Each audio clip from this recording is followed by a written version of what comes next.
ನೀವು ವೆಂಕಟನಾಥನನ್ನ ಕಾವೇರಿ ಪಟ್ಟಣದಲ್ಲಿರೋ ಅನುದಾನ ಸಿಗುತ್ತೆ ಅಂತ ಹೇಳಿದ್ರಿ. ಅದಕ್ಕವನು ಅಪರಿಗ್ರಹ ವ್ರತ ಹಿಡಿತೀನಿ ಅಂತ ಹೇಳ್ದ.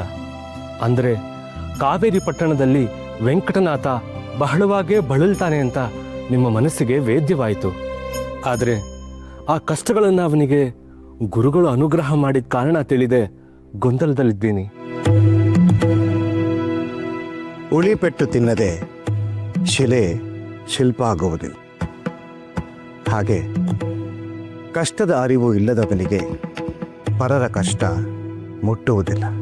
ಮುಂದೆ 700 ವರ್ಷಗಳ ಕಾಲ ಬೃಂದಾವನದಲ್ಲಿ ನೆಲೆಸಿ ಭಕ್ತರ ಕಷ್ಟ ಕಳೆಯಬೇಕಾದವನಿಗೆ ಸ್ವತಃ ಕಷ್ಟದ ಪರಿಚಯ ಇರಬೇಕು.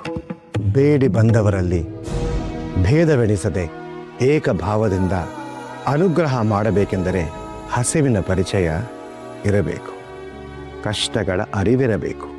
ಜಗತ್ತಿನಲ್ಲಿ ಪ್ರೀತಿಯ ಅರಿವು ಇರುವವನು ಮಾತ್ರ ಜಗತ್ತನ್ನು ಪ್ರೀತಿಸಬಲ್ಲ. ಅದಕ್ಕಾಗಿಯೇ ಸರಸ್ವತಿಯಿಂದ ಅವನಿಗೆ ಅಪಾರವಾದ ಪ್ರೀತಿ ಲಭಿಸಿದೆ. ಇಂದೇ ಡೌನ್ಲೋಡ್ ಮಾಡಿ ಮತ್ತು ನಿಮ್ಮ ನೆಚ್ಚಿನ ಶೋಗಳನ್ನು ಆನಂದಿಸಿ.